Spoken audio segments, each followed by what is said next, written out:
Good evening, ladies and gentlemen. This is Brock Beard from LastCar.info, and welcome to Behind the Wall, your post-race show that comes on after the race, coming at you after the conclusion of the Food City 500, back on concrete and back to basics in tire management once again, as Denny Hamlin pulls off a thrilling victory over his teammate Martin Truex Jr., a race fraught with all kinds of issues with tires, but a long green flag run to the end, where everybody's trying to outsmart everyone else. We saw some fascinating strategy that was going on, even though pretty much any caution that came out, 4 tires was the only call to make. But first off the bat, have to say, an outstanding race. I'm sure a lot of drivers in this field are not happy with how their race went. Certainly seeing video just before coming on the stream here, the both William Byron and Kyle Busch leaving the track very quickly afterwards. But you're going to have some races like that. You're going to have races where some drivers are going to be upset and others are going to be overjoyed. At the end of the day, there's only going to be one winner. But I have to say, and this is after doing the video recently on what makes a great race. We're off to a very strong start this season, I'd have to say. I think each one of these races, even Las Vegas, which was the I would say the weakest of the 5, the ones we've had so far. We're 5 races in, right? Yes, 5 races in. So, I think still, have all had, something very different going on. I think that, again, as we were talking about on last week's show, I think for any new viewers that are brought in by the Netflix deal or whatever else that may be, I think that this has been a great cross-section of races. And easily, I thought the Bristol race, when was that? The one that Chris Buescher won in 2022, where everybody had steering box issues. I thought that was a really competitive race with the attrition that was going on there. But this one here, to actually have, you could actually see the strategy. It felt like a Darlington race more than a Bristol race, where you see such a massive difference between, drivers on fresh tires versus drivers on older tires. This accelerated that much more by whatever the combination of the tires themselves, even though apparently this combination was in one way or another run last year at Bristol, or the resin on the lower part of the track surface there. It really added an extra layer of complexity, and it shows that in any form of racing, you have to deal with the conditions as they are. Sometimes it could be a race that's taking place in the rain. Sometimes it could be really hot weather. And then sometimes it could be a situation like this where it's something going on with the tires. And I found this, I wanted to say the Daytona 500 was, I think, the best with the condition of, again, before the final 9 laps of the race. I thought the competition in that was outstanding, even more so than the Atlanta race. And the Atlanta race certainly had the best finish of this year. But this here was so compelling, very engaging the entire time. You just really didn't know what was going to happen. And I liked that this wasn't something, recklessly dangerous or anything in the same sense either. Yes, you can undoubtedly get injured at a short track. I mean, you take it from a Jerry Nadeau fan and what happened at Richmond in 2003. But I was encouraged that in this one here, that everybody could kind of, gauge what their strategy was with the tires. And if somebody's tire was going down, we weren't seeing a whole lot of, we had wrecks for sure. We had spins, but much like Atlanta, with the major exception of the lap 2 accident, again, smaller incidents with fewer cars.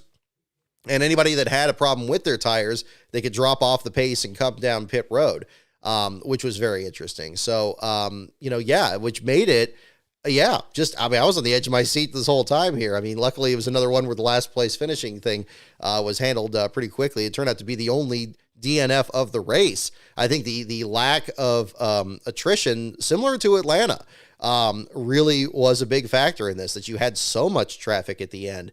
And to have this complexity of trying to save your tires, when are you going to come in for pit road, how long you were going to be able to stay on tires before they were starting to come apart, that was really interesting. I think that much like what we saw at Atlanta, and to an extent, I guess what we saw at Daytona, I mean, how much can you replicate this? I'm sure the drivers, again, I was hoping we hear more of it in the post race here, but I'm sure we're no doubt going to be hearing a lot about it this week.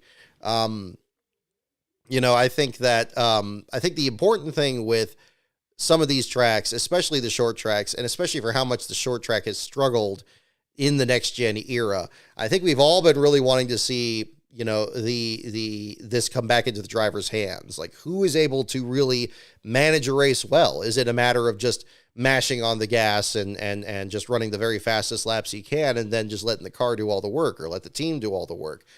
This was very much a driver's race. It was no coincidence that Denny Hamlin and Martin Truex Jr.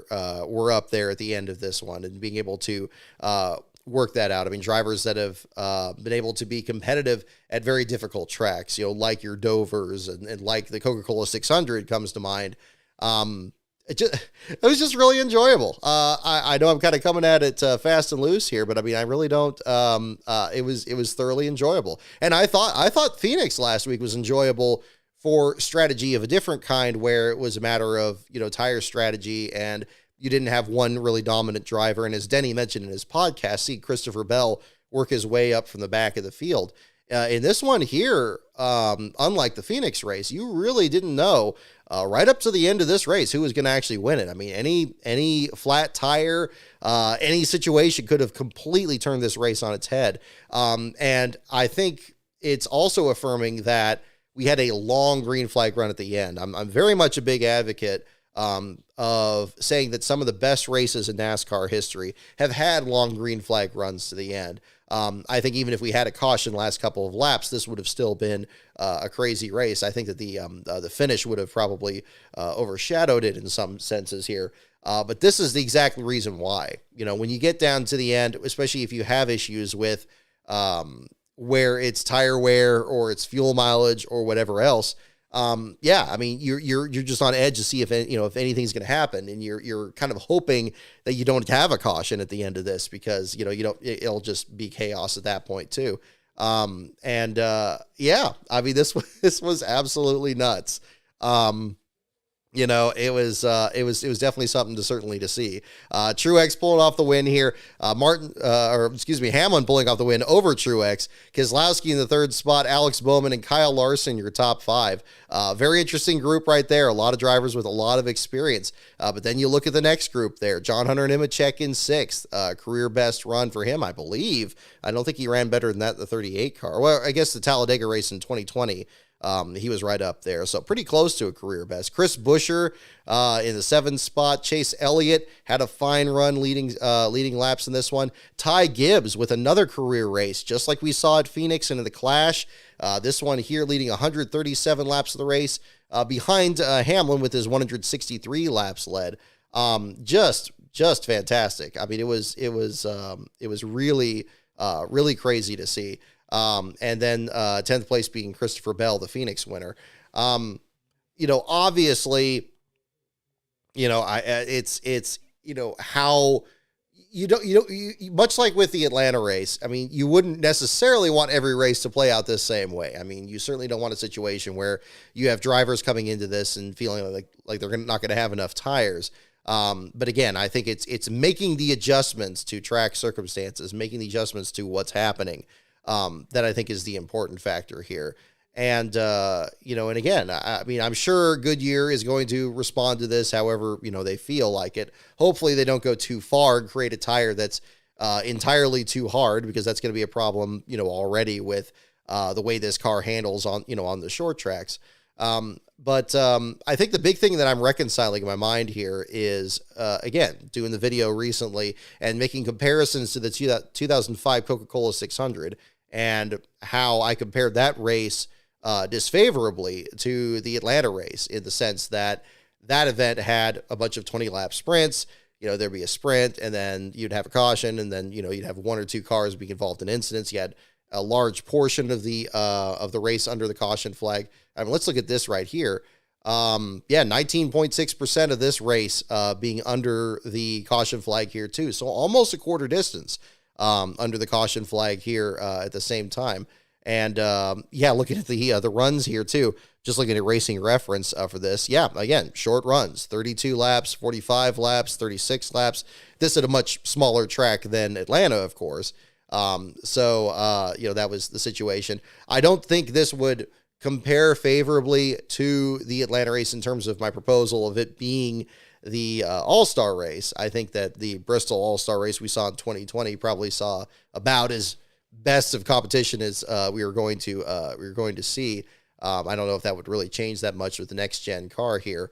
But again, that big distinction, and there was like a 90 lap run during the Atlanta race as well. But the fact that this had the longest run at the end of it there was easily the strongest part of this race. And I think really showed the skill of these drivers, that they have to adjust. And that's what you want to see. You want to see changing track conditions. You want to see a situation where the drivers aren't really in their comfort zone. You don't want them to be in a situation where they're almost bored, where they just get behind the wheel and they're just going to keep their foot down, and that's all that's going to happen. And I can see the criticisms of the Phoenix race, for example, in that sense. I know Denny was talking about that in his podcast. But, I think that, you would like to have a situation where drivers are just running devil may care out there, running full throttle the whole time, barely hanging on. We'll definitely talk about that in terms of the horsepower debate. I don't think this puts any end to that at all.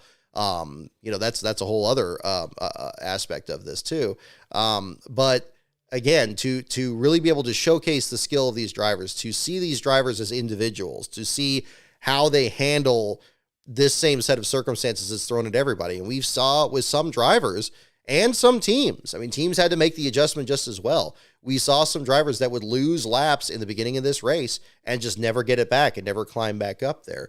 Then we saw others that would really be aggressive at certain points. I thought Ty Gibbs was a perfect example of this and very well could have pulled off his first Cup Series victory today. I feel that the one mistake they did make that kind of cost him the win there was waiting a bit too long to come down pit road. I think they were anticipating they were going to get a caution every 40 to 50 laps because that had been the case up to that point. But we did not have scheduled cautions like the 2008 Brickyard 400. We didn't have big field clearing wrecks that destroyed a lot of equipment like the 2005 Coca-Cola 600. But we would have every once in a while somebody would slow down a bit too much in the groove or bounce off the outside wall and drop debris, and that would be the situation. I think Gibbs was anticipating that, and it just didn't happen. And he wasn't the only one sniped by that. But what we did see as a result of that was also something very rare at Bristol, which is a complete cycle of green flag stops, which itself was intriguing to see. I mean, the last 121 laps of this race, I think in particular, were definitely the strongest part of it. And that was definitely a big part of it too, because it really turned the race on its head. And you had some drivers that came in earlier, like Kyle Larson worked their way up there. You also had drivers that came in later, like Alex Bowman, right towards the end of that cycle, climbing back up there. So I think that we had a really interesting outcome for sure. It was not predictable at all. And even when it kind of stabilized there and everybody was stuck in the middle of traffic, and you had 5 cars on the lead lap by the end of this too. I mean, if you just looked at the race results here, I'm not sure what you would think if you're just judging the race based on that as well. You think like, oh, well, wow, there must have been a big wreck at the beginning and maybe a lot of people had damage or anything, but that just wasn't the case. Just real interesting to see. And I could see why people wouldn't be a fan of this, even if for example, if your driver struggled a lot, like Kyle Busch, he was having a miserable day out there. William Byron, had the incident, seemed like it was a very minor incident. I still think it didn't really deserve a caution. He knocked a little bit of banner off the wall and they had to have a yellow for that when he's already been on pit road for 2 laps. That seemed like a bit of an overreaction to me. But again, it definitely messed up his race one way or the other. And they had to make repairs to the toe link. Wasn't the only driver that had a toe link issue for sure. Stenhouse had that problem. Pretty much anybody that had a toe link issue was going to be in the bottom part of the field by the end of this. And that is ultimately what we see. Other drivers that pitted right before the end of stage 1, like Harrison Burton and Noah Gragson, unfortunately unable to keep the momentum going that he had at Phoenix last week with a fine run out there. Ends up back in the 34th spot at the finish of this one too. Bubba Wallace, Austin Cindric, I believe they fell off the lead lap at the end of stage 2 under similar circumstances. I can see if you're a fan of those drivers, or if you feel like your guy just never had a chance to climb back up there, I could see you would have a pretty dim view of this race, as I'm sure the drivers themselves were not too happy about it too.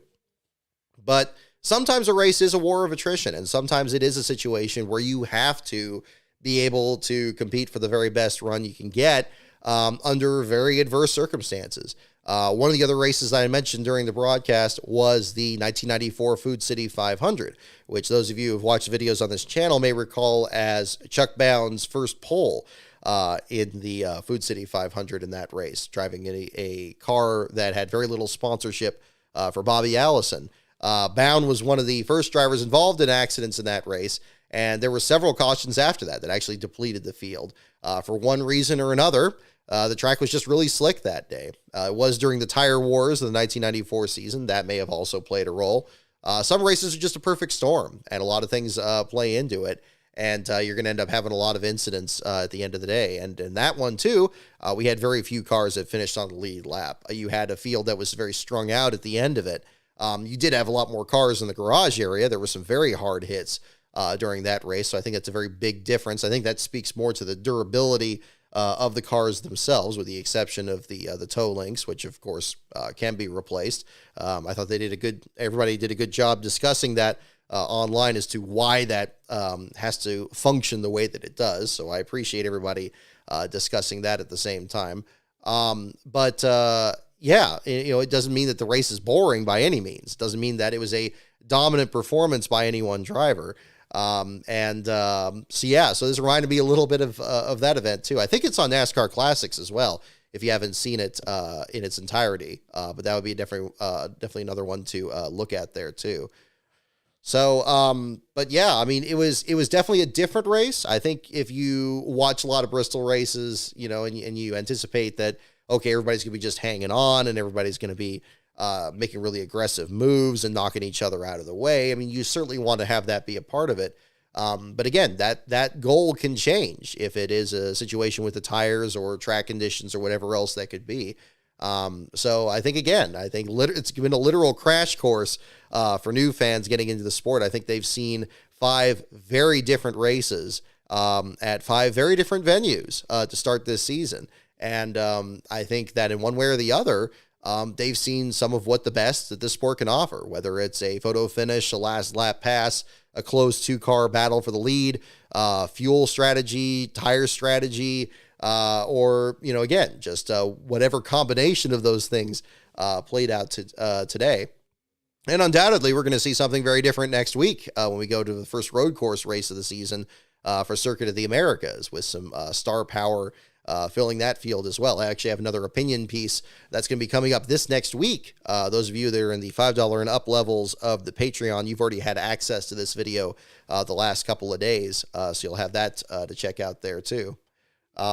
This is short track racing. This is another aspect of it. You can't necessarily, much like when you enter one of these races, you can't just go out there and just knock everybody out of the way and just beat the tar out of your car, because you're not going to have anything left at the end. A lot of times you'll see a short track race. Sometimes it'll be won by a car that's, really heavily damaged, or at least has the nose pushed in and the tire marks down the side. But other times you'll have a race, especially at Martinsville, where a car has very little damage to it, and just kind of keep the car clean, stay ahead of everybody, save your brakes. You always hear about managing your brakes and managing your tires and so forth. This just happened to be an extreme example of it, and it made it the most important thing to actually reaching the finish line in this one, and that was compelling, and that's interesting. So I think, frankly, any NASCAR fan of any background, if you didn't find a favorite race from these first 5 races this season, I think this probably just isn't the sport for you. Maybe a different form of motorsport would be it. I think any one race this year would, galvanize just about any group. Maybe you didn't like the race winner. I've heard a lot about that already with Denny Hamlin winning this. Obviously, the boos from the crowd there, that's just going to be, part of it. But the experience of it, the progression of it, the unpredictability of it, right to the end, I don't think that takes away from it. necessarily. Again, same thing with the Daytona 500. I wasn't particularly impressed with Byron's win or what happened with the big wreck down the back straightaway. But I would argue, even with the strategy in that race, with the fuel mileage at the beginning, that it was overall, I think, a very compelling race to watch. And this was right up there. And I personally, for me, I think this is the other thing too. The advantage with these 5 races is I think everybody can kind of figure out where they plot on, whatever the four square would be between, the fact of a race that has a really tight field versus a spread out field, a lot of cautions versus not many cautions, wherever people fall on all of that. Certainly having a race like this play out that way is I think something that was more enjoyable. Long green flag runs and all of that playing out, I think that puts together a really good show. But people, much like we had the discussion in what makes a great race, people can view that very differently. I think in some people's eyes, the Atlanta race was the best possible race, and there's nothing that could be better than that. They want to see really close competition. They don't want to see any issues with tires or fuel or anything like that. They want to just see pack racing for 400 laps, 20 laps at a time, minor incidents, and then that's it. But I think in this one here, what I enjoyed was how much driver and team skill it took to get to the finish. That you didn't have a situation where, even when they got an extra set of tires released to them, you had teams saying like, wow, we may not have enough tires to finish this race. It's like, well, yeah, you may not have tires enough to finish this race if you race it the way that you've raced every other race at Bristol or any other race from this season. But you have to adjust. And that's part of what being a professional driver is being able to do that. And I think the people that found their way up there did not do so by accident. And they may not be the most popular drivers out there, but they're certainly, I would say, probably some of the most well-rounded drivers out there. And I think this was a great showcase of that. So it's definitely possible to have a great showcase of driver skill, and yet at the same time, maybe not the best showcase of either the combination of the tire that was set for this, or the track preparation, or whatever combination of factors out there made the tires just wear to a absurd degree and leaving so many marbles out on the track. It's possible for both those things to be present at the same time. I know I kind of touched on this already, but I think another thing, and the thing I was trying to kind of figure out in my mind coming into this is, again, where does this rank with the 2005 600 or the 2008 Brickyard? Those are definitely races that I do think have fallen into infamy, especially the 2008 Brickyard, where tire wear was getting to such a dangerous degree. I think, can we discuss that as well? Was this a dangerous race in this sense at Bristol? Again, yeah, you could certainly get hurt at Bristol like you can at any other short track. I think the penalty for having a blown tire at Charlotte or Indianapolis was disproportionately higher than what would happen at Bristol. It's not to say that you couldn't get hurt. It's not to say that it shouldn't be, treated seriously, but I'm glad NASCAR stopped short of actually having competition cautions in this race. I think that another level of skill, which may not be the most romanticized view of driver skill, is being able to get out of danger when a dangerous situation arises, where when a tire seems like it's going down, they could safely pull off the track and get down to pit road. We see in a lot of past Bristol races where the speeds are a lot higher because tire wear is a lot better, that if a driver has problems, they're going to get run over very quickly in traffic and they could have a very serious accident. We had incidents where somebody even just slows down a little bit going into a corner and get just rear-ended from somebody else, and you have a big pile up from there. In this case here, since everybody had to be very different with their approach to how fast they were actually running out there, it seemed like drivers could actually get to pit road pretty quickly. So quickly that a lot of these incidents, like Gregson or Burton's, for example, in the first part of the race, we didn't even see it on camera. I think that still speaks to another thing with the broadcast, but I think the broadcast has to make adjustments as well. I don't think they came into this race anticipating that it was going to play out this way, even with the qualifying session and to an extent the Truck Series race kind of pointing towards something kind of bizarre setting up for today's race. But I'm glad that drivers, when somebody had an issue, I heard this with William Byron a lot at the beginning of the race, even after his initial incident, that they had a situation where the right front felt like it was going to go down again. Couldn't tell if he was just running over a bunch of marbles and that was causing a vibration, or if he really needed to change a tire. He would make a couple extra stops, which is why he ended up losing some more laps there and still ended up in the bottom 5 by the end of this race. I'm glad that drivers were still able to do that. I guess the risk that you can really point at is drivers questioning themselves whether they're going to actually stay out there or not. This was also something that Byron did. I think at the end of stage 1, he was getting to the point there where it's like, it felt like a tire was coming apart for how rough it was, but they were about 10 laps away from getting to the end of the stage, and he ultimately did. So yeah, I thought that was really interesting to really see play out. But yeah, and I think that's a very big difference from Charlotte and Indianapolis. I think if you have a tire go down at Indianapolis at the end of those long straightaways and going into that first corner, it could be a very serious accident. Even in the car tomorrow with the advancements that it had back then in 2008, I think the NASCAR was in a situation where, and the tire failures, the nature of the tire failures that they had in that one were catastrophic. Matt Kenseth, for example, had entire body panels blown off the side of his car. Similar situations for other drivers there at the back of the pack. And when they saw that the tire situation was that bad, I think NASCAR realized it's like, oh, well, we have tires that it could be a potentially serious situation. And I think that's why they did the competition cautions. And I think the difference here at Bristol is that people were able to safely come down pit road. Also different from the 600, there weren't competition cautions, at least for the majority of that one. We did have a ton of cautions, very much like the Atlanta race this year. But in that particular case, I think NASCAR just kind of, just threw up their hands and said, okay, well, look, clearly these tires aren't working with this track surface. But the cautions are kind of governing this themselves. If a tire is going down, it's going to go down within 20 to 30 laps. And those will just be our cautions. We don't need to meddle with it further. I think that's perhaps another reason that the 600 in 2005 isn't reviled as much as 2008. I think it wasn't perhaps viewed as dire of a situation as the Brickyard was.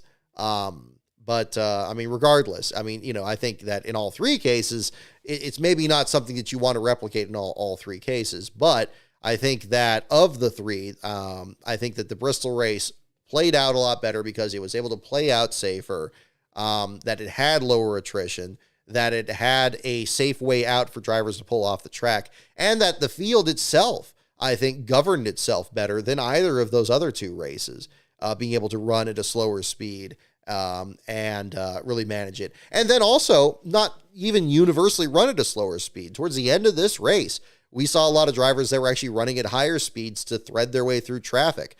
Drivers that were multiple laps down. When Ryan Blaney or Ty Gibbs were in a situation, they had to actually make up as much ground as they could, knowing it was getting down to the end, knowing that they weren't really going to get any cautions. That made things, kind of interesting in its own right too. So, a very interesting way to play out. The number of lead changes, I haven't talked about that really on the show yet here. 54 lead changes. Almost had car number 54 pull off the victory, of course. Beating the record of 40 set back in 1991. As discussed on social media here as well, it was in that 1991 race that NASCAR was still grappling with what their rules were going to be for coming down pit road. There were a lot of very serious accidents on pit road in 1990. The most serious of those being Mike Rich's fatal accident when he was working on Bill Elliott's team and Ricky Rudd spun into Elliott's car on pit road. This was back when they did not have a pit road speed, and they still didn't have a speed. That was not their first idea going into 91. The theory was to stagger the cars down pit road. To first, in the Daytona 500, they would have a green flag. They would split the field odd or even based on starting position. So then on the first green flag lap, you had half the field that could pit. The second green flag lap, the odd number cars can pit, and they would be able to come down pit road. There were pit road penalties that would stagger people down even further. It was just a big, complicated mess.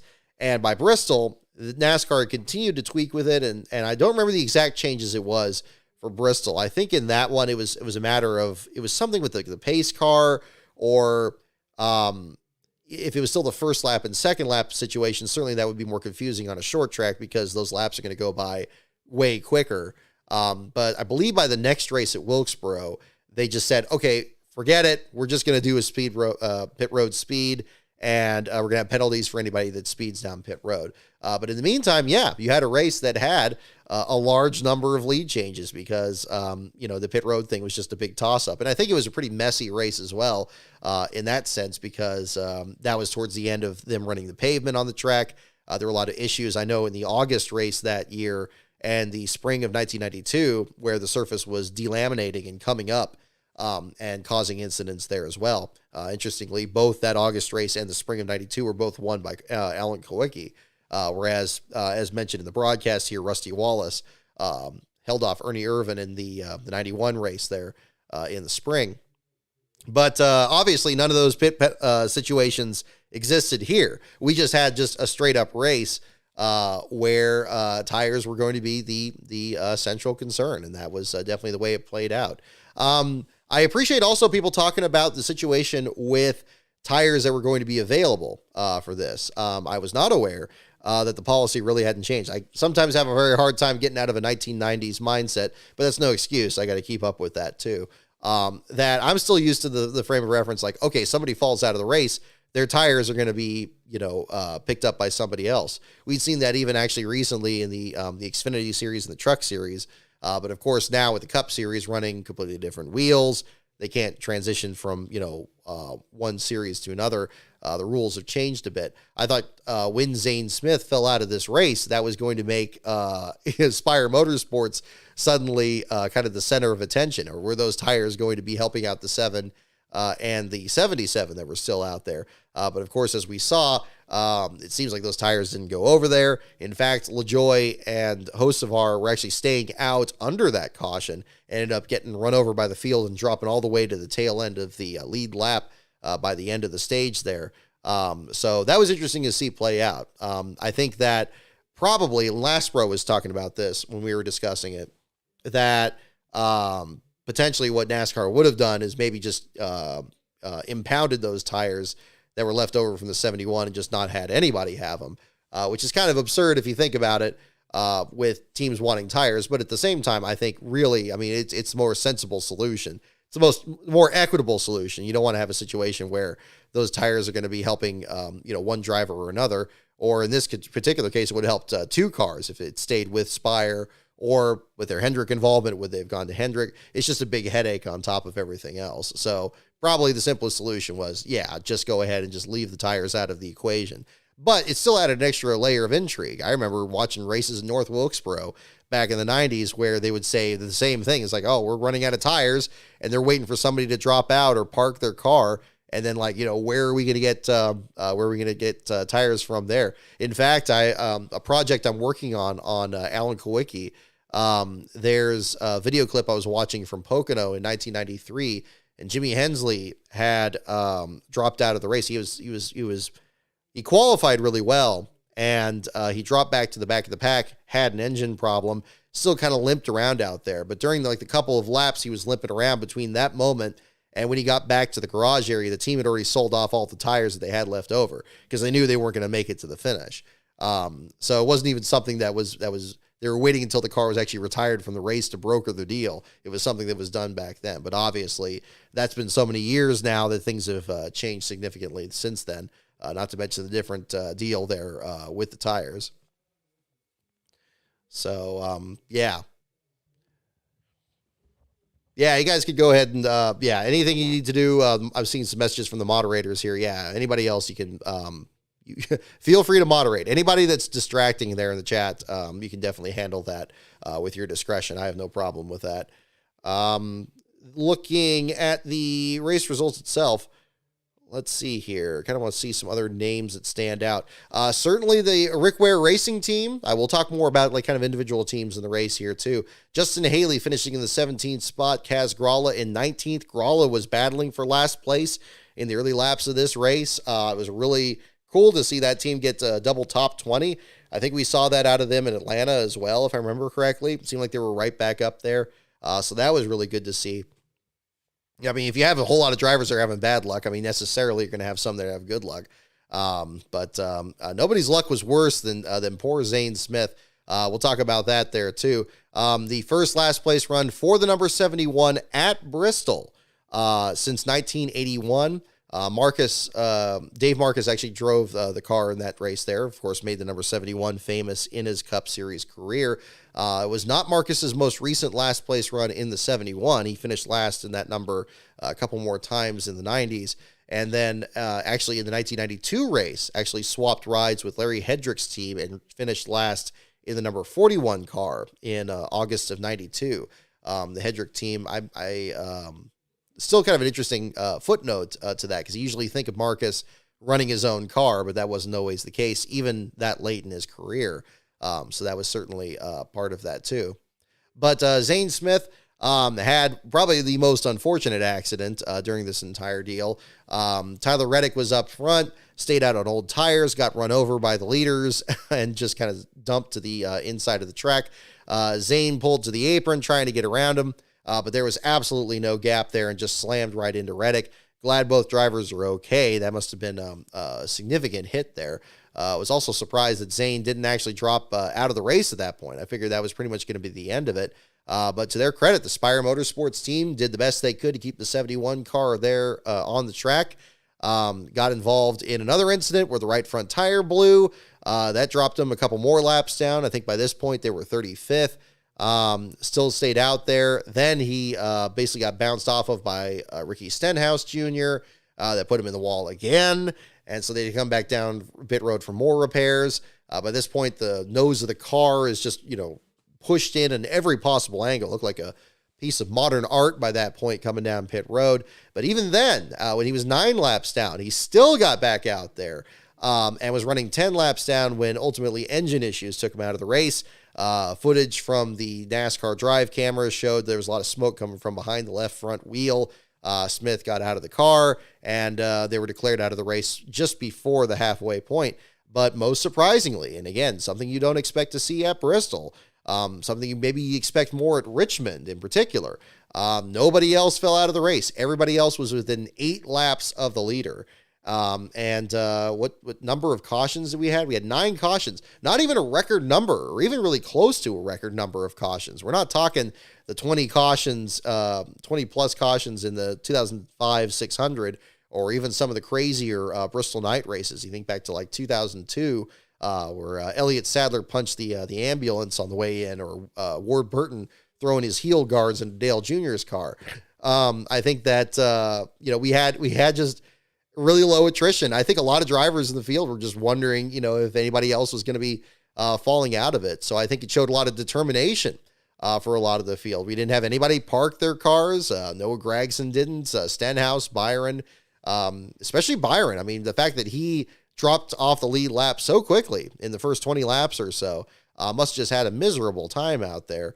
But just never could quite climb out of the back of the field. I can't even think about the last time that somebody in the bottom 5 was within 8 laps of the leader at Bristol. I mean, I could think of it again at Richmond. We just had that last year, I think, where we had everybody was within 6 laps of the leader from last place to first.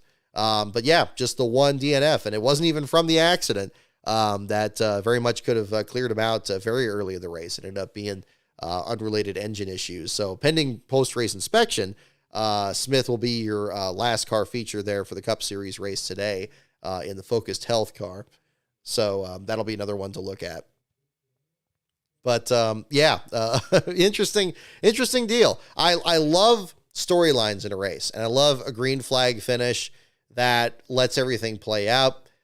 Maybe it gets settled between 2 drivers. It doesn't have to be a 3-wide photo finish. It doesn't have to be a massive pack of traffic. But if you have some strategy and see some drivers play things out, and it doesn't require having problems with the tires to have that. I certainly hope this isn't something that is going to be needed for the races at North Wilkesboro or Richmond or Martinsville or so on. We'll certainly find out as the year progresses there.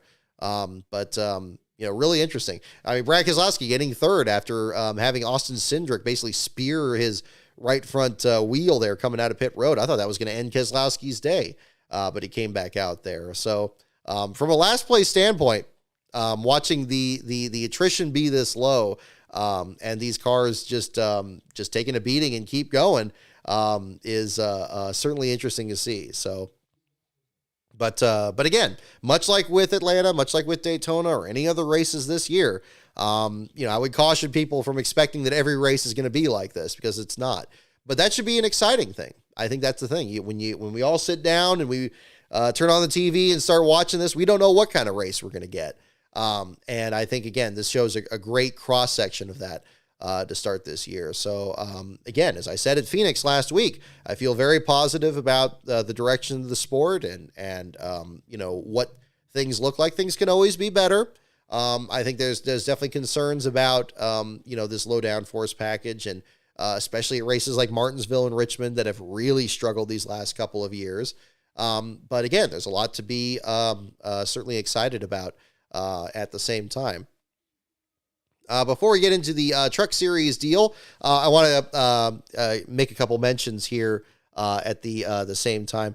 Big thanks to John C. On Twitter there for picking up the Kyle Petty shirt over there. I couldn't help it. They did that limited edition shirt there with the Pontiac, and it's like half the Hot Wheels car and half the Mellow Yellow car, and they took some artistic liberties to it, and they were going to have it online, and then they sold out, and I was like, okay, it's like, look, I don't like to do that because it's kind of an imposition with, people are at the track, and I don't want them thinking about, at least be able to just enjoy going to the race themselves. But I thought about it, and I'm like, well, let's shoot our shot here and go and give it a shot here. So big thanks to John, and not just him, but everybody else that responded to that there, offering to pick that up. So I'm very excited about that. And I really thank you on that there too. At the same time, I wanted that to kind of be the show and tell here as well. So I wanted to kind of feature that on the show. So this is the car that was at issue. This is a 2000 Elliott Sadler 24th scale car here that's on its way.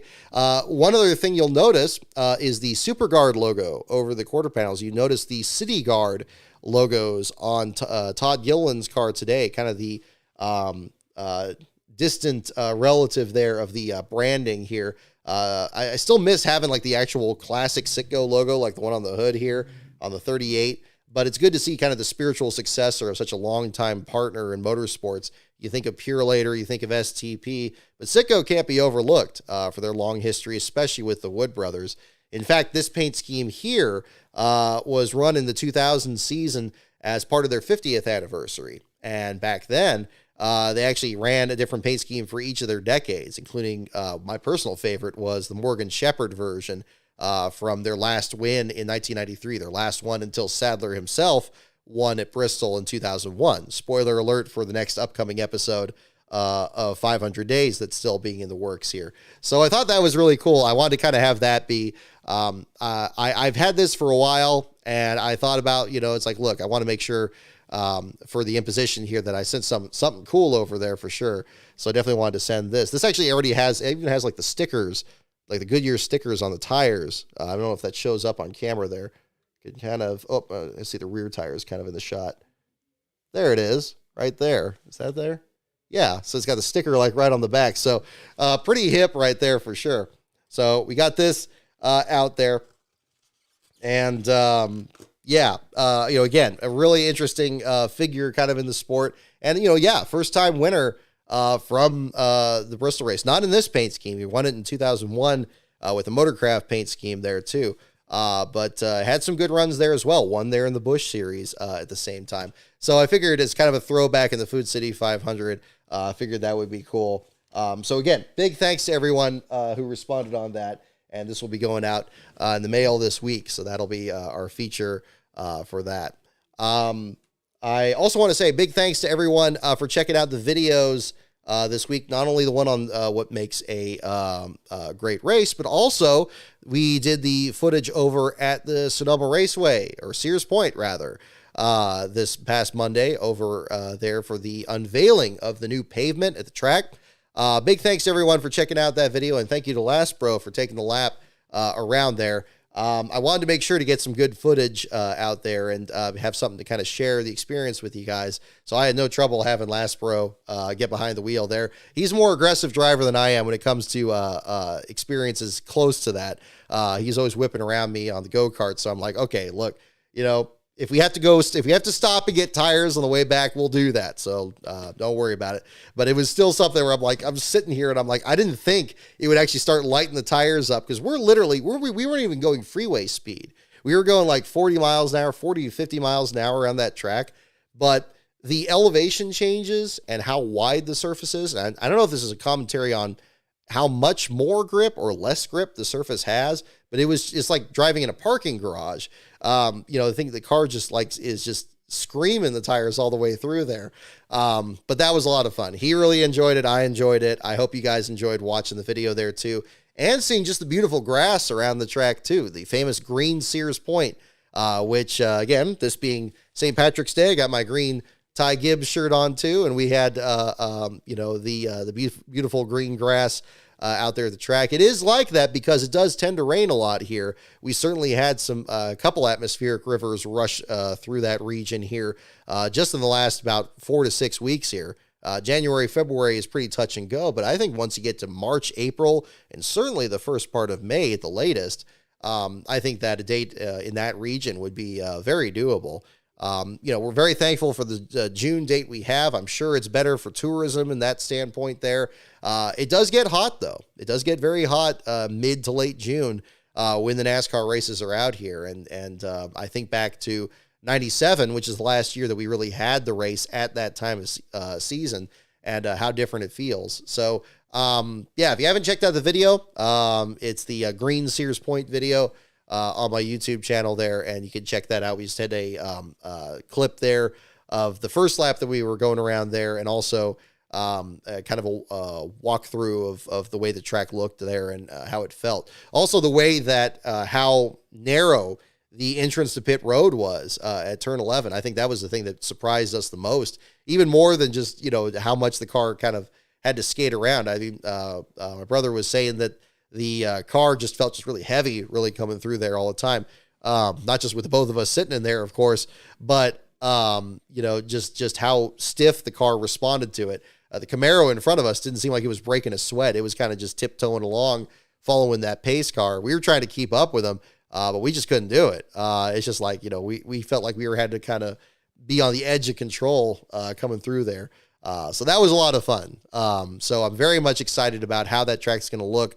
We'll do more of an in-depth look at the track there when we come back out there in June, and part of the coverage out there. So we'll see what happens on that end. Another thing too, I have a couple videos that I've been working on here. I mentioned 500 days. That's one of the videos that I've recorded this past week. I also recorded a 3-part video that is going to be coming up here, hopefully pretty soon. This is going to be the Alan Kowicki related project that I was touching on earlier when I was talking about the Jimmy Hensley deal. That one, I think it came out to about 2.5 hours total with the 3 parts. So it won't be quite as long as like the first 3-parter with the first part of 500 days, but it'll be a larger project. And then I actually had a couple of scripts come together this past weekend. Actually, last couple nights, I was up till about 2 in the morning because I found this other one where I want to talk about a sponsor in NASCAR that had a very interesting legacy. And I haven't told the Patreon about this, so I'll leave it at that for now. I'll mention that in the Patreon first so they get the advanced access they paid for, of course. But that's something else I'm very excited about too. So I'm going to be working on that coming up. So we're going to have some good content coming. We're also looking into the possibility of covering another race this spring. I know we were originally looking at Sears Point, but potentially having something else coming up later on. So we'll find out what the story will be on that. So I'll let you guys know what's happening there too. So let's go from here into the Truck Series race that we had on Saturday. We'll talk about Christian Eckes pulling off the victory just ahead of Kyle Busch, who still had no business being in that race. But regardless, had a fantastic finish between the both of them.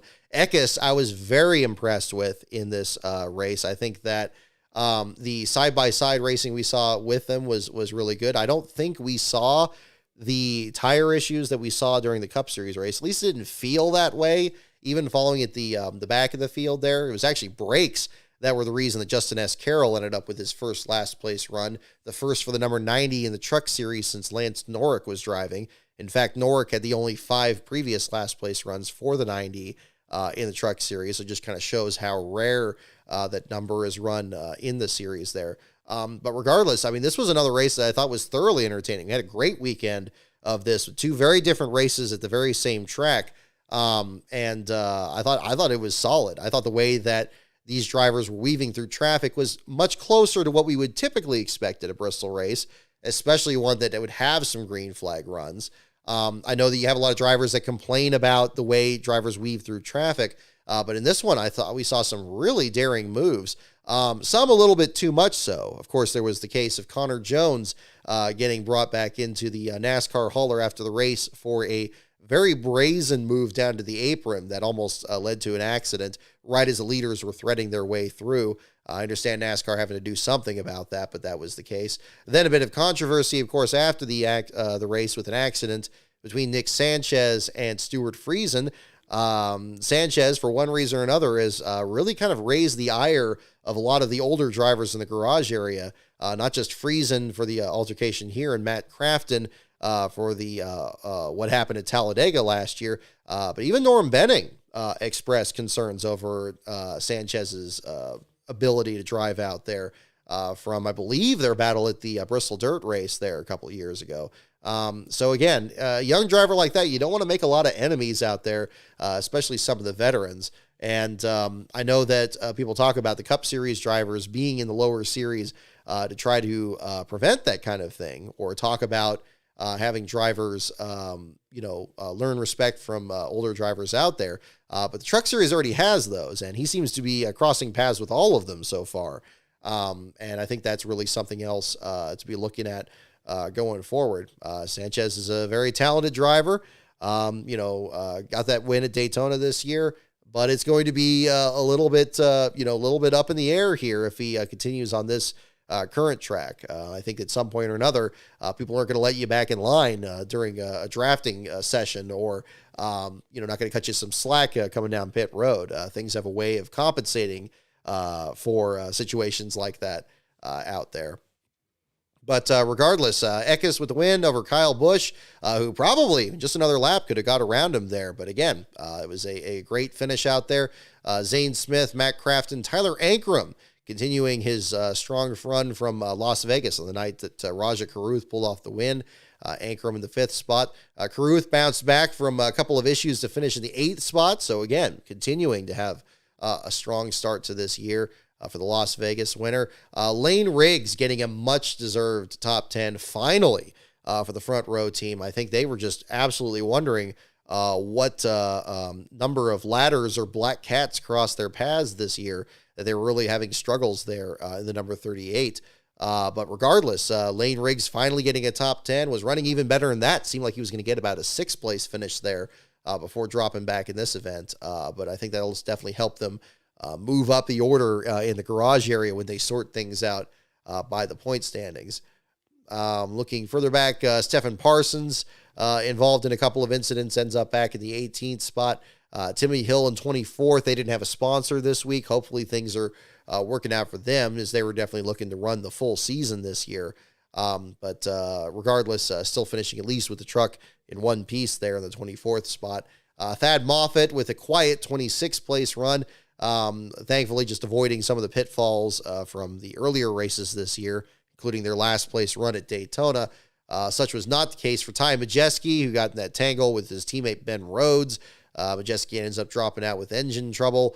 One of 3 DNFs in this race. Also very low attrition in this one, which I think contributed to how tight the competition was in the final stages of it. Trey Hutchins, the only other DNF in this race. Hutchins with mechanical issues that dropped him below minimum speed. He ends up dropping out of the race with suspension issues there after 113 laps. But glad to be able to talk about Justin S. Carroll a bit in the Truck Series article. It's unfortunate it's within the context of a last place run, But kudos to them for, again, fighting the good fight. I think the Truck Series field was something pretty interesting to follow with all the small teams that popped out to be able to qualify for the race. Nobody was sent home because he had 36 trucks for as many spots.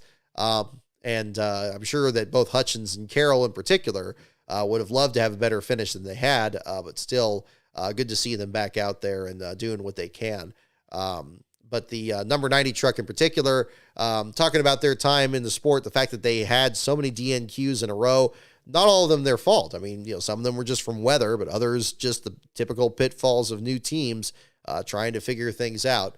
But kudos to them for, again, continuing to invest in the sport and making some starts in the Truck Series. I anticipate we'll see some more starts for them later this year.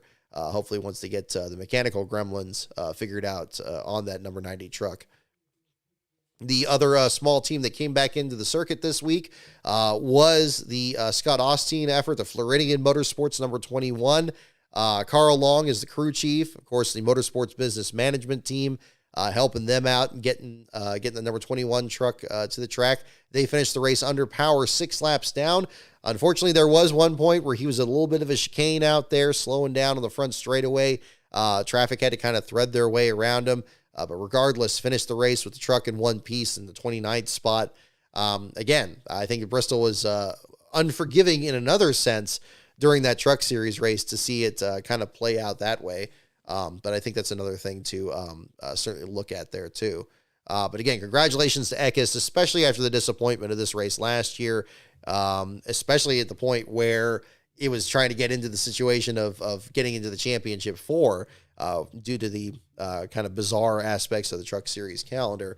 But again, regardless, a fine showing out of him, and being able to take one away from the Cup Series invaders is always a positive story. 141 thousandths of a second was the margin of victory there as well. Michael Jensen, thank you for your super chat. I don't want to overlook this any further. I definitely want to catch up on this.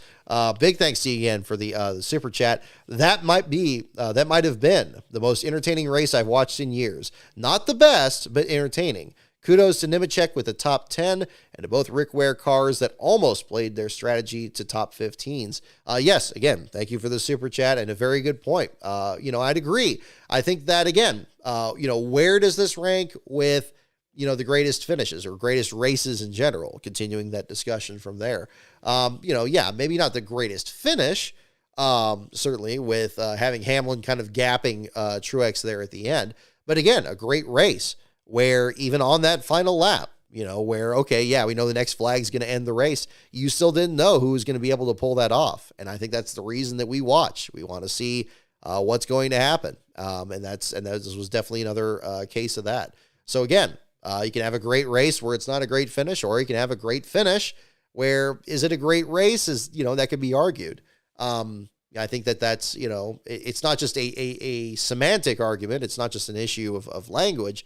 I think it's also just an issue of what did we experience? Was this a great finish that salvaged a great race, or was this one where really, I'll tell you this, I'd watch this Bristol race over.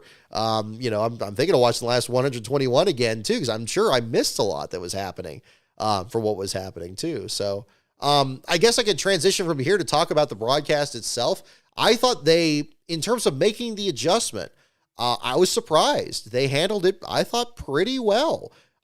It wasn't a great broadcast. I don't think it added enough to it there, but I think they kept up with the action. I don't think it took away from it. I didn't feel like stuff was being hidden from me. Yes, we didn't see things like Harrison Burton pitting or Noah Gragson there, but I think that this was a situation where you did have a lot happening, and I think they were trying to keep up with it.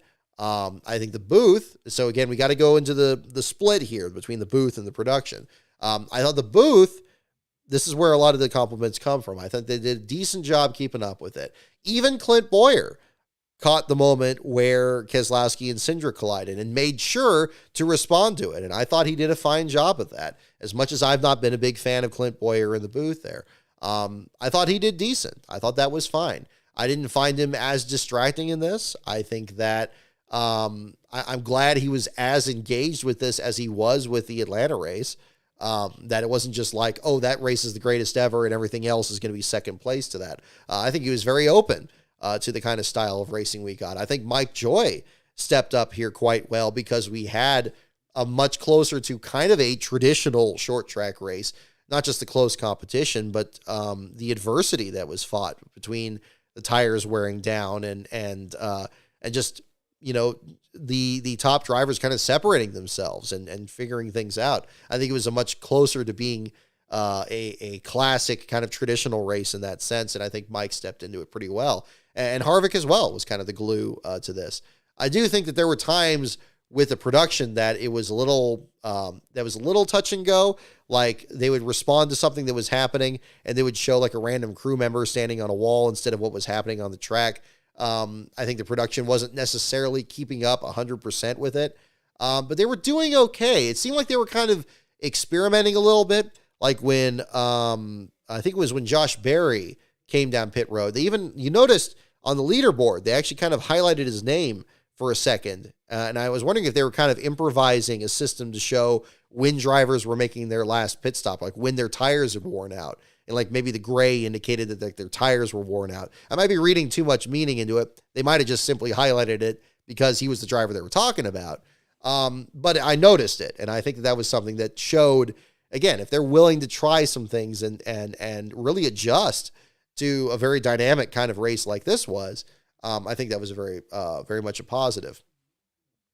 I didn't feel that same way really for a lot of the Truck Series race. I think the camera work in that one was a lot lazier.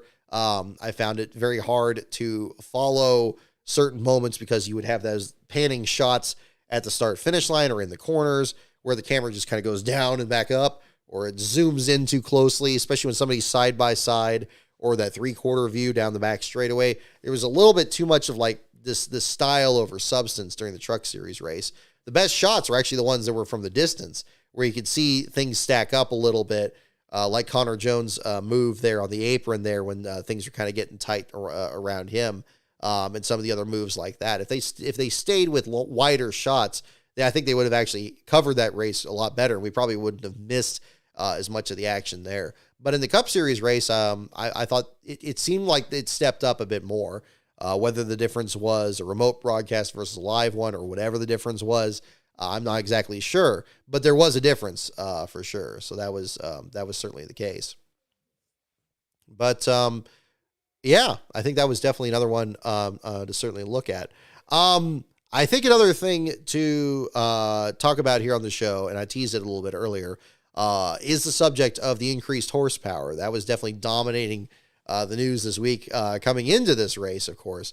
The revelation that apparently there is no real financial difference between running the amount of horsepower they do now or running 1,000 horsepower out there, that we could do this next week if we wanted to.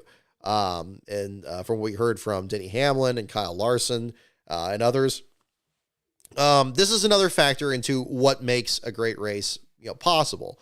I think if you have cars that, like Kevin Harvick describes, where you have to manage the equipment, where if you mash the gas on the floor, you're going to maybe light up the rear tires too much, you're going to lose grip, and you're going to lose speed. That requires a different level of driving. And I think Bristol showed us an extreme example of it today, of course, with the reduced horsepower, but also with massively reduced, issues in the durability of the tires for whatever the combination of reasons were. It showed that, if you had increased horsepower and increased durability of the tires, you would have a race, kind of like what we saw today. But the challenge would be, it's like, okay, you have this reserve of, what's the maximum performance of the car, but you can't operate it at that level the whole time, because if you do, the car is not going to last. Either the engine's going to blow, the tires are going to blow out, or whatever the situation is going to be. So I do think it's something it still does need to be looked at. I don't think this Bristol race changes anything in that sense.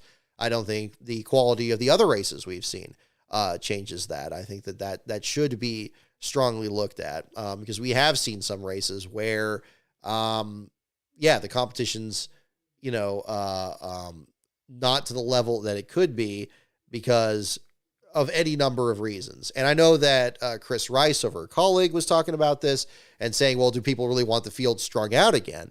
And in some cases, yeah, you're going to get that. And I think we've seen that even with the reduced horsepower, which is, I think, the reason that it still should be kind of like, what's the difference? I think that should be looked at too. In some cases, you're going to have fast cars and slow cars. Denny Hamlin said as much on his podcast this week.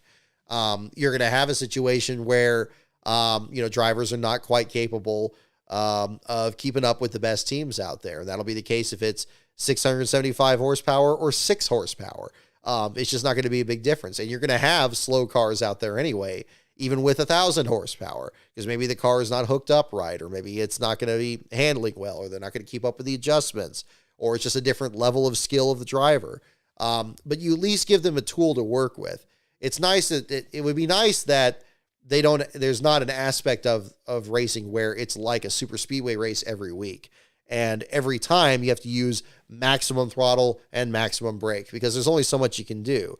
And as Denny Hamlin mentioned a lot on his thing too, that there's going to be not that much of a separation, and you're going to have a hard time passing. So I think that's the other part to certainly look at too. But I do hope it gets looked at. Whether or not it will, that's anybody's guess. I seriously doubt it's going to be during this season, unless there's just a real groundswell of focus on that. But I think that the quality of the racing that we're seeing so far is probably going to kick that down the line at least a little bit.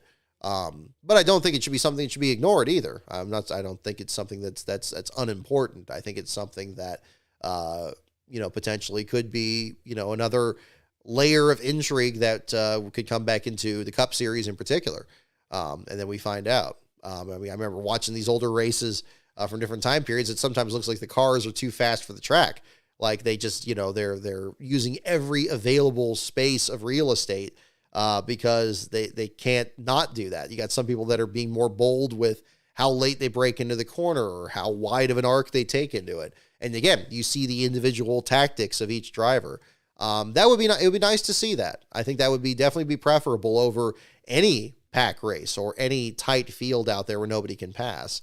I think those are really two extremes. If we find something in the middle, that would probably be decent for both, or for both kinds of races or both kinds of racing. So we'll see if that ends up being the case. All right. Let's see here. We'll do some trivia questions here, too, to kind of wrap up this part of the show here as well. Thank you so much, everyone, for tuning in. I know we've had a little bit of a drop-off here because we haven't talked about we front-loaded the show here on the Cup Series portion, but thank you so much, everyone, that's tuned in here tonight. Those of you who stuck around this long, we'll do some trivia. I thought we were longer into this. That was an hour and a half. We're only just over an hour? Okay. We'll do some trivia here for a bit, and of course, if there's anything else that I didn't cover from this weekend news or any other questions you may have, definitely mention it in the chat. Does not need to be a super chat. If you want to, that's fine, but you don't have to. Just mention it here. We'll jump into that. We'll talk about COTA. Spencer, I see your comments here about that too, seeing the different open teams that we're going to have running. We're going to have Kamui Kobayashi coming back. Yep. Timmy Hill driving for Motorsports Business Management. Sounded like we were going to have Matt Chaskill come back. Apparently a sponsorship deal fell through, but still good to see Carl Long bring that car back out, especially after not running any of the Cup Series races last year, but bringing 2 cars out to Daytona in the first part of 2022. What's Colleague going to be doing? See if you're going to have Allmendinger out there as well with the effort. I think it's going to be interesting to find out. Bringing the 13 car back out. So hopefully we have something interesting to look forward to. COTA is really kind of taking on this interesting role of really bringing in a lot of the international stars. Sears Point and Watkins Glen, of course, have had a long history of that, going well back into it. But now with COTA being the first road course race of the year, or just whatever time of the year, I guess the races run, it seems like it gets a lot of this attention, which is nice. It's nice to have the track have some kind of identity, especially for being so new to the circuit. And also it being a Formula One track, you get Formula One talent that can come out here and they're intrigued by what NASCAR has to offer. That's good to see. And I think it's going to be really exciting. And plus, a triple header weekend on top of everything, too. So that'll be really cool to see here, too. All righty. But we'll do a couple of questions here. Definitely let me know which category you'd like on the late 90s deal here. We'll bring this bad boy back out. So again, the categories are NASCAR, pits, teams, tracks, drivers, and the wild card. Those are our categories. I'm just going to kind of check out the chat here too for other things coming up. Robbie Burns, I agree. Yeah, all the Wood Brothers schemes from 87 to 2000 were really good. I'm really partial to the 2000, like the regular scheme with the jagged, the black and yellow scheme. I always thought that was really pretty cool, even though it was kind of a crazy looking deal. And let's see. Checking out, yeah, Ward at Bristol. That was definitely something too. Alrighty. Yeah, 60,000 people is still a lot for the winner. That's a sellout at some tracks, says Rob. Yep, I agree. I mean, again, I wouldn't be as gloom and doom about the crowd that was out there. I think that the atmosphere looked really good. The weather looked comfortable. Bristol's a track I'd love to do again one of these days. I haven't been there since 2007, and it seemed like they had a great turnout there. They had Kenny Wallace, John Roberts, and Winnie Venturini out there. Doing their appearances. Seems like they really put on a good show. I think I've seen a lot of comments here about the dirt race too. I mean, honestly, I don't really miss it that much. I mean, honestly, I think that the dirt thing was worth trying. It was a crazy, adventurous thing. It was fraught by all kinds of problems with weather that first year, but they still put on a solid race. I mean, NASCAR seems committed to still have dirt racing play some role in the schedule, despite kind of scaling it back here. Again, whether it's, I think maybe again another potential all-star venue if it's not Atlanta, that would be interesting. It would be more. I think I am at the point where I think a purpose-built dirt track would be better because I think the history of the track should be a factor in the show that we usually see. I think putting dirt on Bristol is not the same thing as, running Eldora or running Knoxville or a track with history of its own that NASCAR can kind of add its own stamp to. I think that would be better, honestly, but we'll see if that's going to be the case.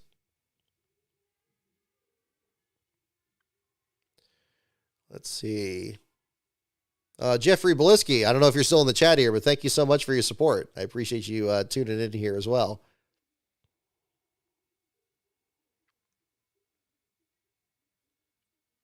There we go.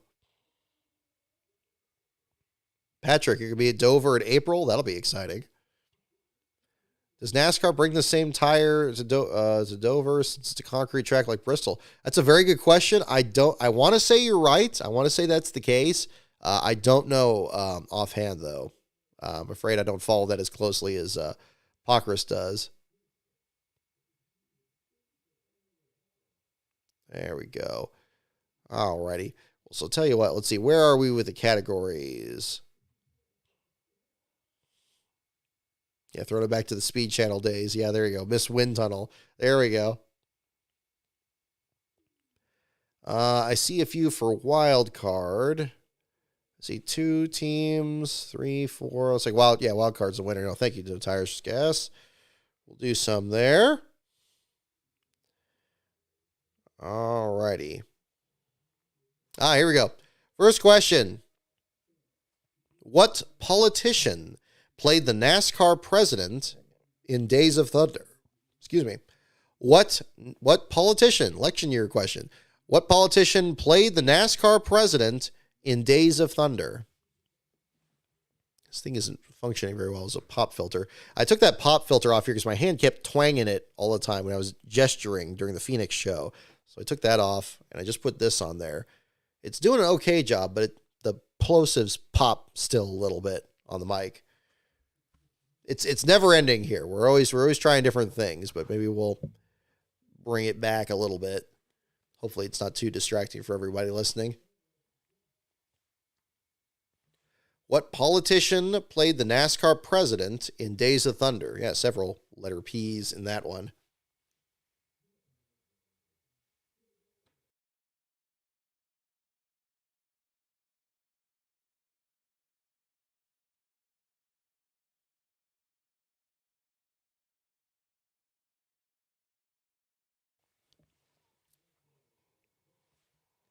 Alrighty. Whoop. Is the chat still loading? Oh, make sure we didn't lose it. Oh, okay, there we go. Yep, I'm seeing it. Excellent. All right, Jesse Ventura, Reagan, Jack Thompson, Bill Clinton, Fred Dalton Thompson, Arnold Schwarzenegger. Let me read it again here. What politician played the NASCAR president in Days of Thunder? I think he wasn't NASCAR president. I think he was a track president in that one. I could be remembering it wrong, but yeah. What politician played the NASCAR president in Days of Thunder? Walter Mondale. There we go. We're getting all the guesses. The answer is Fred Thompson or Fred Dalton Thompson. A couple of you got that. Also known as from Die Hard 2. Damn it, you can't do this. The airport president from that movie. It's like 611 Hornet. I think you were the first one on that one. Eric Banton, you got it as well. Yeah, I thought he was playing like Humpy Wheeler's deal. I think that was a different one. But, yeah. Oh, Eric Banton asking about dew flavors. Baja Blast, I've never been a big fan of it. I mean, I like Taco Bell. I mean, you can tell, look at me. But I mean, like, the the flavor, it's not my top flavor. It's not my top go-to. I don't even usually get it when I go to Taco Bell. So I know that it's got its fans, but it's still all about the Code Red here for me. So that's still, there it is. Yeah, the cherry. I mean, just like the bright red is just nice. It's just that's on there. It's not bad. I wouldn't say it's my least favorite. I mean, I probably drink the original flavor probably the least of all. Like I don't really drink the green dew that much, which is, I like the color green. I mean, not just for it being St. Patrick's Day, but I usually don't go for it. I mean, there's other ones there. I mean, I don't know. I mean, I guess I didn't. A lot of the blue or the purple ones I'm not crazy about, like Voltage or something. So Baja Blast is probably above those, but yeah, I mean, it's below like anything that's like, I guess I didn't like the raspberry lemonade one either. That was kind of thin. That wasn't good. The watermelon one is quite good. That one's good. Pitch Black. Oh gosh, do they even make that anymore? I don't even remember. There was Pitch Black, and then there was like Pitch Black 2, wasn't there? Didn't they have like two versions of that? But I don't know. That one's okay. That one's all right. That's okay. But yeah, Baja Blast, it's probably my lower third, but it's not like the bottom of the list. That's probably where I would rank it. Livewire. Yeah. Isn't Livewire the orange one? That would be good. Last Bro's a big orange fan, so I know that's a big thing. I'm kind of more of the red ones. Like anything that's like strawberry, cherry, or fruit punch. Like I'm the kind of person that kind of, I mean, when they made like the Starburst where it's only the red flavors, like, I mean, that was like perfect. Like that's great. Yeah, that's kind of what I'm thinking. Oh yeah, Pitch Black last year when you went to Speed Weeks. Okay, well yeah, maybe it is still out. Yeah, I haven't really looked in a while, but that would be it. Let's see here. What college did Jim Hunter, Jim Duncan, and Humpy Wheeler play football for? Wow, this is a real wild card. Let me read that one again. What college did Jim Hunter, Jim Duncan, and Humpy Wheeler play football for? College football question. There we go. Strawberry Dr. Pepper is awesome. I think I tried the strawberry vanilla one, and that was just way too much stuff happening. I gotta try strawberry again though. I haven't done that a bit. I usually like. I've been, despite the fact that I like Code Red, I've been much more on the Coke side of things. I think Coke is way better than Pepsi. I think just that extra little element of it there. And I don't think it's to the point where it's like Slurm and Futurama where you just forget what it tastes like. I think it's still something where it's like, oh yeah, no, I know what that tastes like. And I know it tastes better at McDonald's and other places, things like that. Um, yeah, I mean, that's kind of what I go for. Mr. Pibb's okay. As long as you mix Coke and Pibb. I'm one of those guys too that usually mix flavors together. So I'll kind of do that. See, I don't drink alcohol, so that's my thing. So a mixed drink to me is like, Coke with some cherry juice in it. That's kind of, that's it. I had to learn what a Roy Rogers is. So there you go. Let's see. Oh, a lot of guesses. See, North Carolina State, UNC Charlotte, Bowman Gray, Duke, Rutgers. All right, let's do it again. What college did Jim Hunter, Jim Duncan, and Humpy Wheeler play football for? The answer is South Carolina. South Carolina is the answer. UNC Chapel Hill. Did anybody get South Carolina? See, I don't follow college football, so I don't know if people are familiar. Is it like the Florida State kind of thing where it's like you just say South Carolina and you know which one it is? Purdue, NC State. I don't think anybody got that. Wake Forest, Bowman Gray, University of Phoenix. Yeah, South Carolina. All three of them played there. That's what it says. Interesting. Well, hey.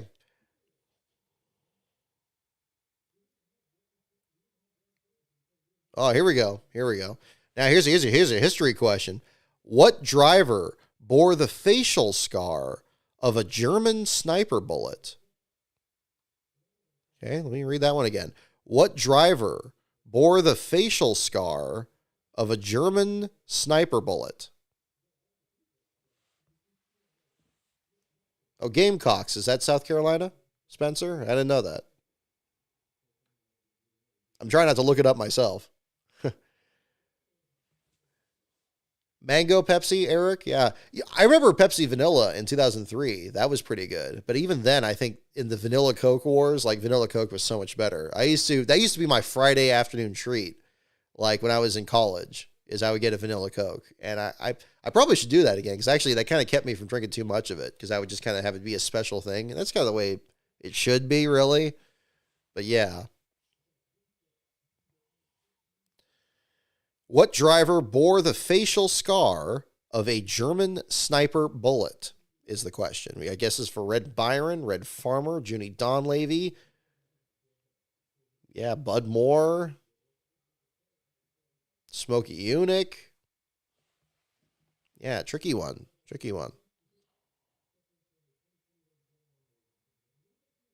know I'm looking at camera 2 here. This is where I got the screen here on this. I put the chat up on that, so it's a little bit easier. I watched some of my older streams, and I'm glad this has kind of evolved a little bit here to kind of get this in a little more of a comfortable setup. I'm sure probably in a couple years down the road, it'll be a different setup, and I'll look at this and be like, wow, what the heck was I thinking? So there you go. What driver bore the facial scar of a German sniper bullet? The answer is Joe Weatherly. Joe Weatherly. That was not going to be my guess. I like those of you guessed like Bud Moore or Red Byron. Like that's kind of what I was leaning towards. But Joe Weatherly is the correct answer. That's interesting. Joe Weatherly is not one I really think of when I think of like a facial scar, but I suppose it was. Maybe he must have been a very young guy, and well, that'd be World War II then. Oh, Pepsi Twist. There you go. That's the one where I remembered. Yeah, the lemon one. Yeah, that's the one with that Barry Bostwick in it. The guy from Spin City. He played the mayor, the governor. It was a show with Michael J. Fox in it. Yeah. Also known as the main character from Megaforce, a great Mystery Science Theater movie. It's just like distilled 1980s.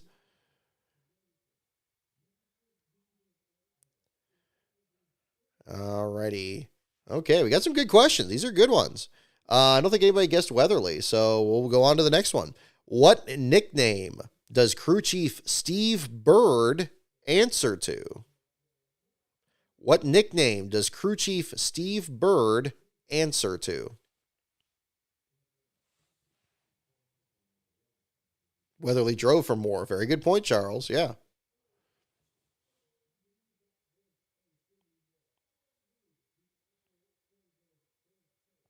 Yeah, Weatherly. Yeah, how about that?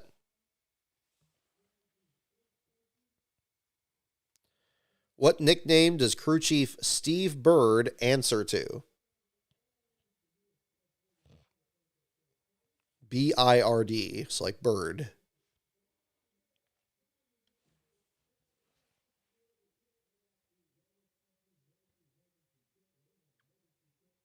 Goose. There we go. I like that. I kind of check the chat.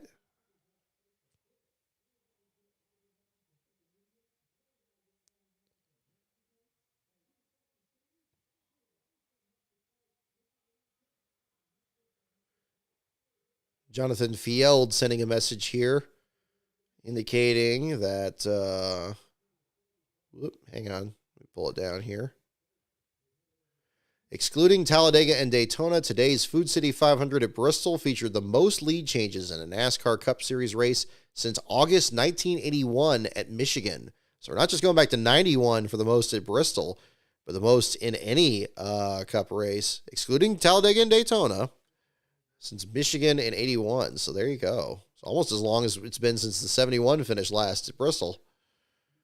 So kudos to Jonathan on that one.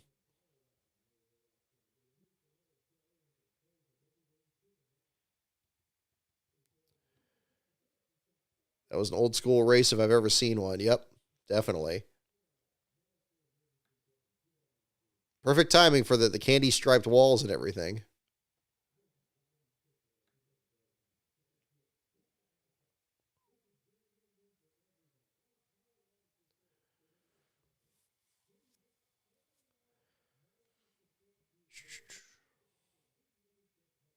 Okay, I'm glad not all my takes were bad today. That's good to see. I can never tell. It seems like it's still 50-50. I don't think I don't always hit it. Nobody does. Um but I feel like I keep it close. Oh, right on. Oh, thanks for tuning in, Jonathan. Just saw your comment there too. Hope you're enjoying the show. We got, let's see. Oh, we haven't answered the Bird one yet. Let's get that one. What nickname does crew chief Steve Bird answer to? And the next answer is indeed Birdie, if you got that, which is also the nickname that J.D. McDuffie's crew chief answered to. Jimmy Bird. He also went by Birdie. Logano is 26th in points. Wow. Well, there you go. I was like a number of you got that. Zachary Leffler, you were right on it there. Got it. Eric Banton, you as well. No tires, just guess. Badman, close. There you go. So at least a couple.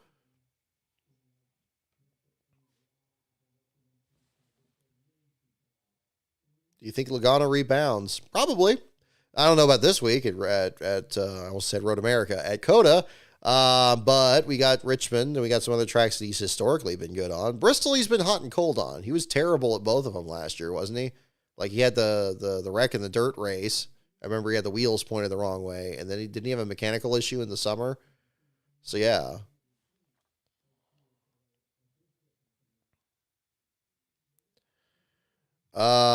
Next question. Who was the tallest NASCAR Winston Cup driver to finish 1997 in the top 10? Don't look it up. Try to guess it here. Who was the tallest NASCAR Winston Cup driver to finish 1997 in the top 10? That's the question.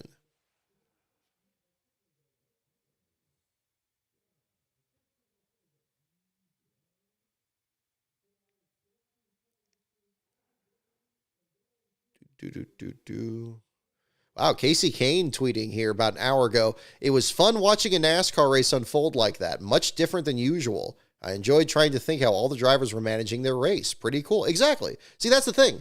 How each driver's doing it. You see, we're not just sitting here watching traffic. We're watching people. We're watching people, whether it's the teams, the drivers, or whatever, try to figure out how to get to that finish line faster than anybody else. And that's not a straightforward thing. I think sometimes we get lulled into a sense that's really obvious, and it's like, oh well, of course you're going to pit whenever the window opens, and of course you're going to do this, and you're going to pit with these guys, and that's it. It's like, no, sometimes you get a race like this where it is unpredictable, and that's not going to be common. You can't really program that into anything. I don't think NASCAR came into this anticipating it would be this way, but when it happens, yeah. Justin Haley with an interesting one, too. I'll retweet both of these. Haley tweeting, I don't believe the finish reflects the day Rick Ware Racing had. We are working hard. Don't overlook us.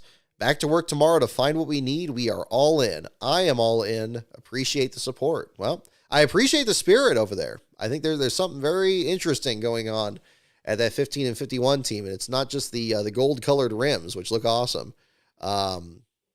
Very interesting.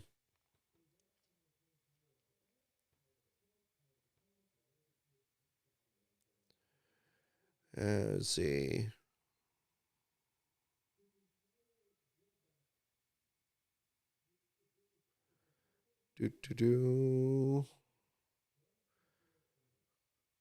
Oh, so let's see. Oh gosh, Bristol still had the cucumbers from last fall. They still had the cucumbers and brought them to Denny Hamlin. What on earth?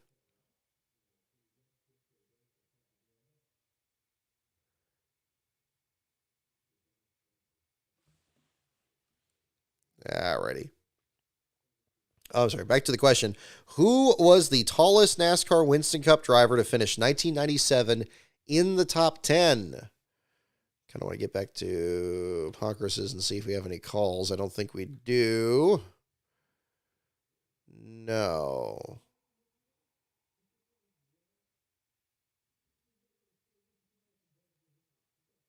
Wow, look at the race results and seeing all the different lap leaders there. That's insane. Clear down to, I think Reddick was the lowest ranked lap leader, 30th.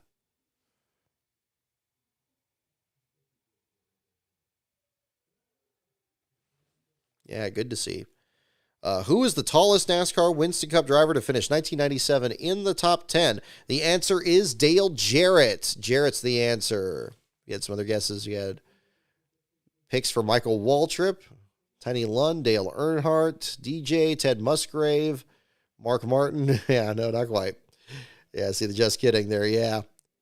But Jarrett, yeah, Zachary Leffler, Bean Boy, Beast of Metal. You got it right off the back. Eric Banton, Glenn Richardson, No Tires, Just Gas, Glenn 7000, Spencer Sandlin. A lot of you got that. DJ, 611 Hornet. Yep. All right, we'll do one more question here today.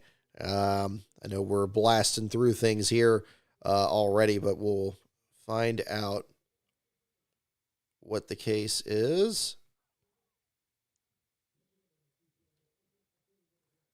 Let's see. And yeah.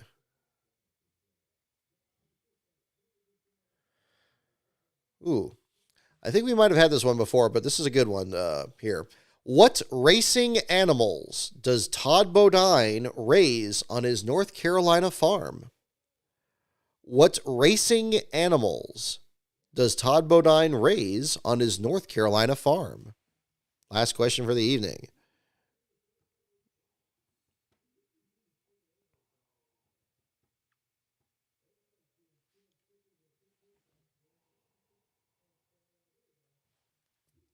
Mikey was never better than 15th in his career. I believe he was 6th in 88, though.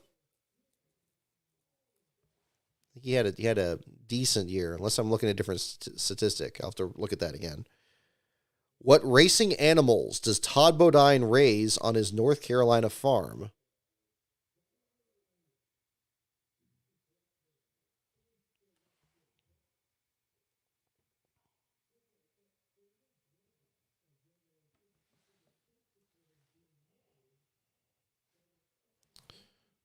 I want to look up that Waltrip stat.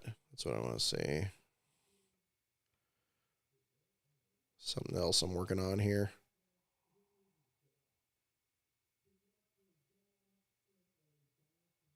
No, he didn't finish 6th in points. He led 6 laps. Okay, I'm mistaken on that. He was 18th in points. So yeah. No, it's not quite getting in the top 10 there. Yeah, no. I'm mistaken. Beast of Metal. No, he was not 6th in points in 88. He was 18th in points. I was looking at the wrong column. That's the laps led. He led 6 laps. What racing animals does Todd Bodine raise on his North Carolina farm is the question. Parker says tech is clear. Okay, we'll take a look here after this. What racing animals does Todd Bodine raise on his North Carolina farm? The answer is quarter horses. Quarter horses is the answer.